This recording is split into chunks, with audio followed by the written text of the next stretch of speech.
నిన్న నామినేషను ఆఖరి రోజు అయిన సందర్భంగా భారతీయ జనతా పార్టీ మొట్టమొదటిసారిగా రాష్ట్రంలో 116 మున్సిపాలిటీస్కు 6 మున్సిపల్ కార్పొరేషన్స్కు 2996 వార్డ్ అండ్ డివిజన్స్కు అన్నిట్లో 100% ఫస్ట్ టైం వీఆర్ కాంటెస్టింగ్. అన్నిట్లో కూడా నామినేషన్స్, అన్నిట్లో కూడా మేము నామినేషన్స్ చేసినాము. బీఫామ్స్ కూడా ఇవాళ అందరికీ పంపిస్తూ ఉన్నాం. ఇది మొట్టమొదటిసారిగా తెలంగాణలో భారతీయ జనతా పార్టీ, తెలంగాణ ప్రజలు మా మీద చూపినటువంటి ఒక విశ్వాసాన్ని, ప్రేమని గత అనేక ఎన్నికల్లో, అది ఎంపీ ఎన్నికలు కావచ్చు, ఎమ్మెల్సీ ఎన్నికలు కావచ్చు, మన సర్పంచ్ ఎలక్షన్ కావచ్చు, దాన్ని దృష్టిలో పెట్టుకుని అన్నిటికీ పోటీ చేసిన 100% వార్డ్స్లలో భారతీయ జనతా పార్టీ బ్యాలెట్ పేపర్లో మా సింబల్ ఉంటుందని చెప్పేసి కూడా మీ ద్వారా తెలియజేస్తూ ఉన్నాను. మిత్రులు, నిన్న మొన్న మీకు చెప్తా ఉన్నాం, నేను జగిత్యాలలో కూడా బ్రహ్మాండమైనటువంటి కార్యక్రమం. దాదాపు అక్కడ ఉన్న చాలామంది పెద్దలు భారతీయ జనతా పార్టీ చేయడం జరిగింది. ఒక 5000 మందితోని పెద్ద బహిరంగ సభ కూడా అక్కడ అయింది. మీడియా కూడా దానికి సాక్ష్యం. ఎక్కడ పోయినా ప్రజలు భారతీయ జనతా పార్టీకు పట్టం కడుతూ ఉన్నారు, భారతీయ జనతా పార్టీ చేరుతూ ఉన్నారు. చేరికలు చాలా జరుగుతూ ఉన్నాయి. యువకులు, మహిళలు చాలామంది వస్తూ ఉన్నారు. నిన్న మొన్న కూడా నేను చెప్పాను, బీఆర్ఎస్ పార్టీ, కాంగ్రెస్ పార్టీ రెండు కూడా ఒకటే పడవలో ప్రయాణిస్తున్నారు, ఒకటే దారిలో వాళ్ళు పోతూ ఉన్నారు. గతంలో వాళ్ళు చేసినటువంటి స్కామ్స్ని వీళ్ళు కంటిన్యూ చేస్తూ ఉన్నారు. ఈరోజు ఒక విషయాన్ని నేను తెలంగాణ ప్రజల ముందు మీ ద్వారా పెట్టదలుచుకున్నాను. మన మున్సిపాలిటీస్లో, మన నగరాల్లో ఒక స్కీమ్ పెట్టింది ఆ మధ్య బీఆర్ఎస్ ప్రభుత్వం కూడా. అది లేఅవుట్ రెగ్యులరేషన్ స్కీమ్, LRS. ఆ రోజు ప్రతి ఒక్కరి దగ్గర చిన్న ప్లాట్కి అయితే 1000 రూపాయలు, పెద్ద ప్లాట్కి అయితే 10,000 రూపాయలు. ఆ ఒక స్కీమ్లో 100 to 150 యార్డ్స్లో ఈ రెగ్యులరేషన్ చేస్తా అని చెప్పి ఆ రోజు మీరు చేసినటువంటి ఒక లెక్క ఈరోజు మనం ఒకసారి చూస్తే ఎన్ని అప్లికేషన్స్ అంటే దాదాపు 25.67 lakhs అప్లికేషన్స్ వచ్చినాయి. దాని ద్వారా ఆ రోజు ప్రభుత్వానికి మొత్తం వచ్చినటువంటి ఆదాయం వాళ్ళ కలెక్షన్ చేసినటువంటిది అక్టోబర్ 31, 2002 వరకు 25.24 లక్షల ఈ యొక్క దీంట్లో 250 కోట్ల రూపాయలు ప్రభుత్వం దగ్గర జమ అయింది. చాలామంది కట్టారు ఆశలతో, బీదవాళ్ళు, మిడిల్ క్లాస్ ఫ్యామిలీస్. ఇది ఓన్లీ 10%. ఇవన్నీ కూడా కట్టినటువంటి ఒక దీంట్లో 250 కోట్లు వచ్చింది. ప్రభుత్వం దాన్ని ఏంటంటే దీనికి ఏదో లీగల్ చిక్కులు ఉన్నాయి, న్యాయపరమైనటువంటి కష్టాలు ఉన్నాయి, దీంట్లో చిక్కులు ఉన్నాయి కాబట్టి దాన్ని ఆపేశారు. మరి పేద ప్రజలు, middle class families layout regulation కోసం 1000 రూపాయల నుంచి 10,000 కట్టినటువంటి ఒక వాళ్ళ పరిస్థితి ఏం కావాలి? ఈరోజు ఎక్కడ పోయినాయి ఆ డబ్బులు? మరి కాంగ్రెస్ పార్టీ కూడా వచ్చింది. కాంగ్రెస్ పార్టీ వచ్చిన తర్వాత వాళ్ళు కూడా ఏమన్నారు, వాళ్ళు దీన్ని సాల్వ్ చేస్తూ ఉన్నారు. ఏప్రిల్ 25 నుంచి 25 వరకు 20,493 అప్లికేషన్స్ వాళ్ళు ఫీజు పే చేశారు. అందులో ఈ యొక్క 3 లక్షల ఈ యొక్క ఏదైతే మే వరకు పే చేశారో వీళ్ళు 20% మాత్రమే ఈ యొక్క ప్రొసీడింగ్స్ని వాళ్ళు గవర్నమెంట్ వాళ్ళకు ఇవ్వడం జరిగింది. ఆ 20%, ఆ 20% కూడా ఆ ప్రొసీడింగ్స్ ఇంకా దానికి అమలు కూడా పరచట్లేదు. 11 నెలలు అయిపోయింది ఈ రిసీవ్ చేసిన రెగ్యులేషన్ ఆర్డర్స్. ఆ 11 నెలలు అయిన తర్వాత కూడా ఇప్పుడు కూడా ఆ ఒక ల్యాండ్ రెగ్యులరేషన్ కాలేదు. మొత్తం ప్రజలు వెయిట్ చేస్తూ ఉన్నారు. ఈ 15 రోజుల్లోనే ప్రొసీడింగ్స్ ఇచ్చినట్టు 15 రోజులు రెగ్యులరైజ్ కావాలి. 10% గత ప్రభుత్వంలో, 20% ఈ ప్రభుత్వంలో డబ్బులు కట్టించుకున్న తర్వాత కూడా లక్షలాది మంది ఎందుకు ఎదురు చేయాలి, ఎందుకు ఎదురు చూడాలి? ఏం చేస్తుంది ఈ ప్రభుత్వాలు రెండు కూడా? మీరు తీసుకున్నటువంటి ఒక 1000, 10,000 ఒక కామన్ మ్యాన్, ఈరోజు టాటాలు, బిర్లాలు మీ ఒక కాంట్రాక్ట్ చేసే కాంట్రాక్టర్ దగ్గర కాదు, మామూలుగా చిన్న చిన్న ఉద్యోగాలు చేసి, గవర్నమెంట్ ఉద్యోగాలు చేసి, టీచర్లు, ఎంప్లాయీస్ వాళ్ళు ఇచ్చినటువంటి డబ్బులు ఇవి. అంటే మీరు ఏం చేస్తూ ఉన్నారు? You are using this scheme for victimising the poor. మీరు ఒక ఆయుధంగానే వాడుతున్నారు బీద వాళ్ళ మీద. కాబట్టి ఈ యొక్క బీఆర్ఎస్ చూసినట్టు లూటింగ్ని కాంగ్రెస్ పార్టీ కంటిన్యూ చేస్తున్నది ఈ ఎల్ఆర్ఎస్ పేరు మీద. ఎందుకు ఎల్ఆర్ఎస్ అప్లికేషన్స్ ఇంకా డిస్పోజ్ చేయట్లేదు? ఇంకా 20 లక్షల పై చిలుకు ఈరోజు అప్లికేషన్స్ పెండింగ్ ఉన్నాయి. హెచ్ఎండిఏలో కూడా 3.6 lakhs అప్లికేషన్ పెండింగ్ ఉన్నాయి. దాంట్లో కేవలం 8,000 మందే మీరు ప్రొసీడింగ్స్ ఇచ్చారు. మిగతా వాళ్ళ పరిస్థితి ఏంది?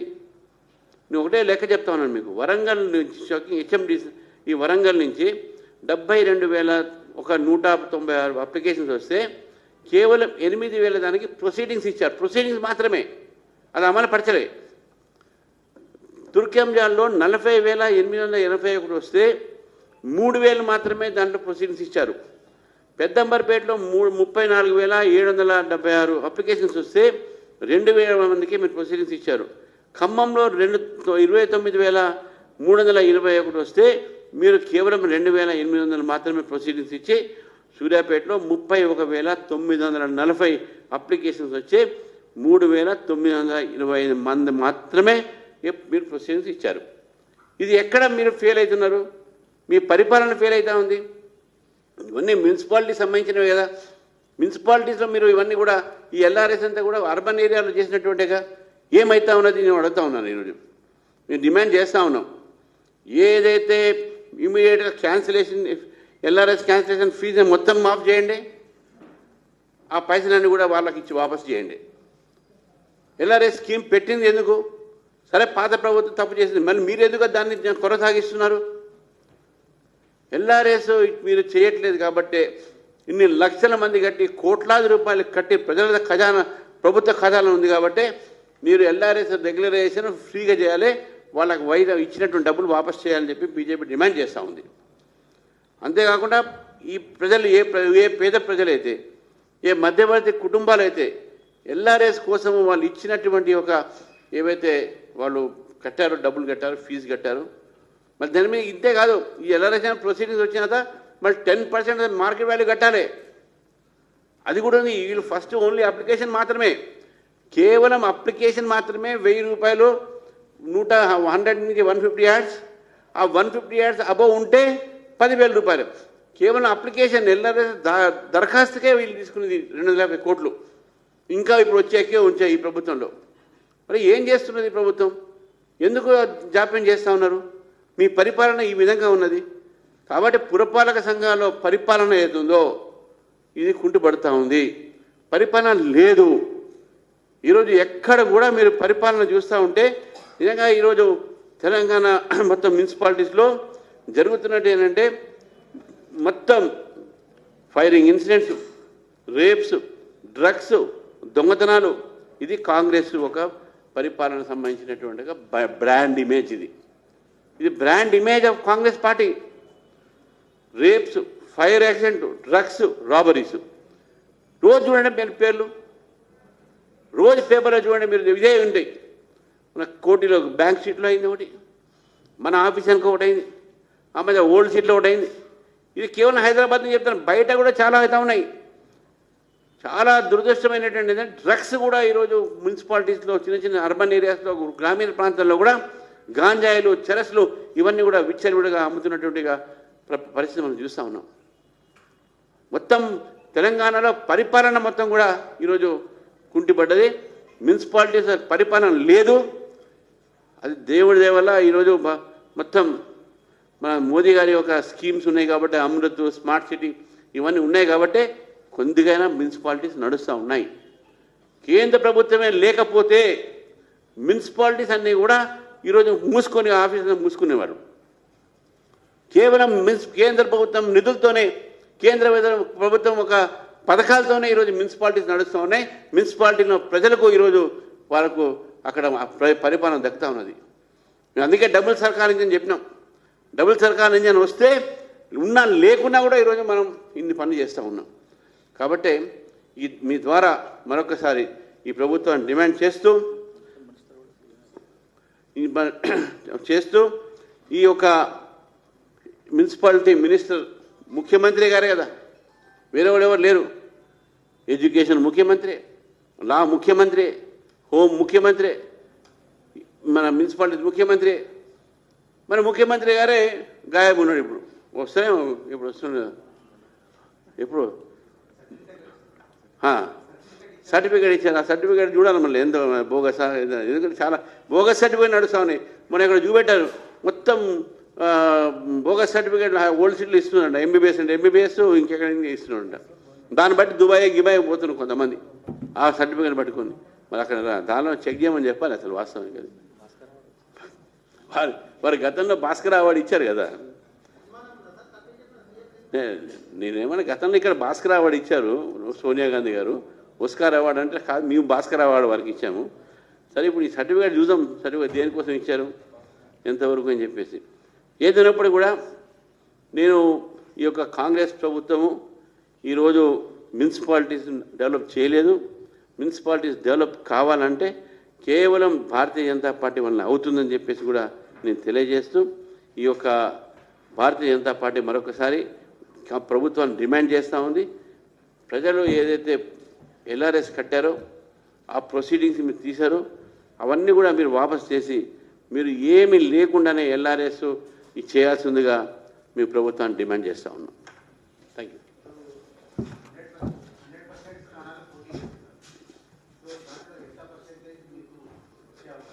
మేము ఇప్పుడు మాకు పూర్తిగా తెలంగాణ ప్రజల మీద విశ్వాసం ఉంది. ఈసారి మంచి ఫలితాలు వస్తాయి. ఇంత అంతా నేను చెప్పను, బట్ డెఫినెట్గా భారతీయ జనతా పార్టీకి మంచి పరిణామాలు వస్తాయి. And it will be shocking to even BRS and Congress. ఇప్పటికే బీఆర్ఎస్ ఏముంది, అది సింకింగ్ షిప్. అది పొరపాటున దాని మీద ఏమైనా ఎక్కినట్టుగా మునిగిపోతారు. ఇప్పటికే మునుగుతుంది సగం. దాని ప్రజలు ఎక్కడ గెలిచింది బీఆర్ఎస్ వాళ్ళు? మేమేమన్నా ఎక్కడ గెలిచింది? 2 ఎమ్మెల్సీలు ఒక క్యాండిడేట్లు లేరు వాళ్ళకు. మా 2 టీచర్ ఎమ్మెల్సీ మేము గెలిచినాం, గ్రాడ్యుయేట్ ఎమ్మెల్సీ మేము గెలిచినాం. అంతకుముందు కారు 16 మా సారు అనేది కదా. ఇప్పుడు ఏందన్నా మా సారే లేరు, ఇప్పుడు బయట కనబడలేదు. కారు కూడా మొత్తం బ్రేక్ అయ్యి అంత గ్యారేజ్లో పడి ఉంది.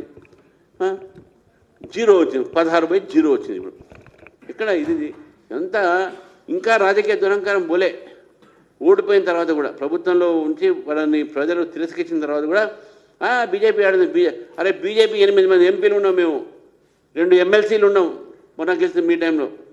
జూబ్లీహిల్స్ మీద సిట్టింగ్ సీట్ ఓడిపోయింది కదా 25,000తో. అది మాట్లాడలేదు. మీరు ఎక్కడున్నారో నేను అడుగుతున్నాను.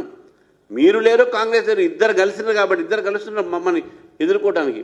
ఈ 2 పార్టీలు కూడా కలిసి బీజేపీని ఎదుర్కోవడానికి కలుస్తూ ఉన్నారు. ధన్యవాదాలు. మేము ఎక్కడ వీక్ లేమండే. పార్టీ ఈసారి కన్సాలిడేట్గా ఫస్ట్ టైం ఇన్ని పోటీ చేస్తున్నాం. మీకు మీ యొక్క ఇన్ఫర్మేషన్ చెప్తున్నాను.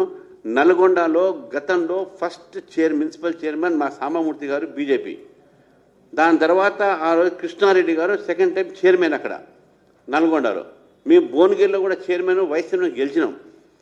మీ ఎక్కడ వీక్ లేము. ఖమ్మంలో కూడా మీ చాలా సీట్లు దగ్గర వచ్చి ఓడిపోయినాం.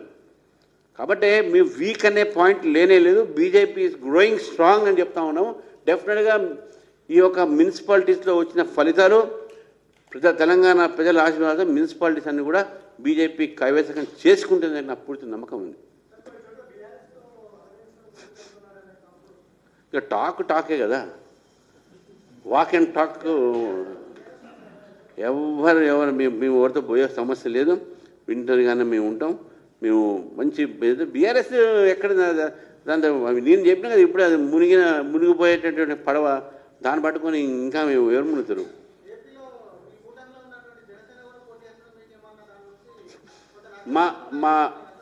మా దృష్టికి ఇంకా వాళ్ళు ఎక్కడెక్కడ పోటీ చేసినా రాలేదు.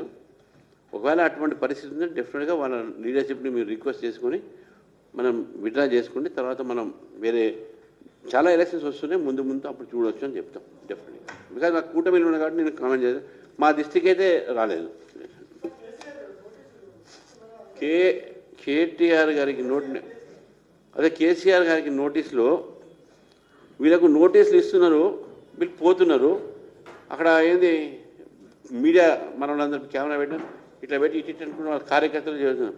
వీళ్ళు ఏదైనా ఫ్రీడమ్ ఫైటర్ చేసి వచ్చిన వీళ్ళు వాళ్ళు పోలీస్ స్టేషన్ పోతున్నారు. వాళ్ళు రేపు జైలుకు పోయేటోళ్ళు అది పెద్ద దండం పెట్టి రేపు పెద్ద ఘనకారం చేసినట్టు ప్రజల ఫోన్ ట్యాపింగ్ చేసుకొని ఏదో పెద్ద దాని డ్రామాలు చేసుకుంటూ పోతున్నారు. దాన్ని నమస్తలు పెట్టుకుంటూ అది పెట్టుకుంటూ వీళ్ళు కేసీఆర్ గారు వారు కోఆపరేట్ చేయట్లేదని చెప్పారు. ఎందుకంటే నోటీసులన్నీ యాక్టింగ్ ఉన్నప్పుడు కూడా కనీసము మనం గౌరవించాలి చట్టాలని. నరేంద్ర మోదీ గారు ముఖ్యమంత్రి ఉన్నప్పుడు వారి ప్రభుత్వంలోనే సిట్ ఒకటి ఏర్పడింది, సుప్రీంకోర్టు ఒక పర్యవేక్షణలో. సిట్ నరేంద్ర మోదీ గారు నోటీస్ ఇచ్చింది. నరేంద్ర మోదీ గారు 10 గంటలు వారిని విచారించారు, 10 గంటలు. ఆ వీడియో మొత్తం కూడా సుప్రీంకోర్టు విచారణ. నరేంద్ర మోదీ గారు ముఖ్యమంత్రిగా ఉంటూ ముఖ్యమంత్రి గారి యొక్క పోలీస్ డిపార్ట్మెంటే 10 గంటలు వేస్తే వారు పోయారు. That is how you should respect law enforcing agencies. Law అని మనం రెస్పెక్ట్ చేయాలి. యూఆర్ ముఖ్యమంత్రి, మీరు పిలిచినప్పుడు పోకపోతే ఎట్లా? You must cooperate. చివరికి మీ ఇద్దరు కలిసిపోతారు, అది వేరే మాట. కానీ కనీసము మీకు నోటీసు ఇచ్చినప్పుడు మీరు పోవాలి, చెప్పాలి ప్రజల ఫోన్లు మీద ఎందుకు ట్యాపింగ్ చేశారు. బీజేపీ వాళ్ళ ఫోన్లే ట్యాపింగ్ చేసి మునుగోడులో ఏ విధంగా ఈ ఫోన్ ట్యాపింగ్తో రకరకాలైనటువంటి కేసులు పెట్టారు. ఫామ్ హౌస్ కేసులు, ఆ కేసులు, ఈ కేసులు. ఫామ్ హౌస్ కేసులు పెట్టి ఈయననే ఫామ్ హౌస్ పన్నాడు, ఇప్పుడు బయటికి రావట్లేదు. ఈ ఫామ్ హౌస్ అంటే కేసు మన బీఆర్ఎస్ బాగా ఇష్టం ఉంటుంది. ఇప్పుడు ఎవరెవరికి ఎన్నెన్ని ఫామ్ హౌస్ ఉన్నాయో ఏదో చూడాలి ఇవన్నీ. ఫామ్ హౌస్ చెప్తున్నా కదా, పరిపాలన కూడా ఫామ్ హౌస్ నుంచి జరిగింది. ఇప్పుడు విచారణ కూడా అక్కడ జరగాలి.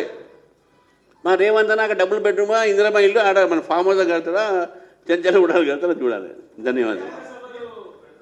ఎస్, బహిరంగ సభ ఉంటుంది.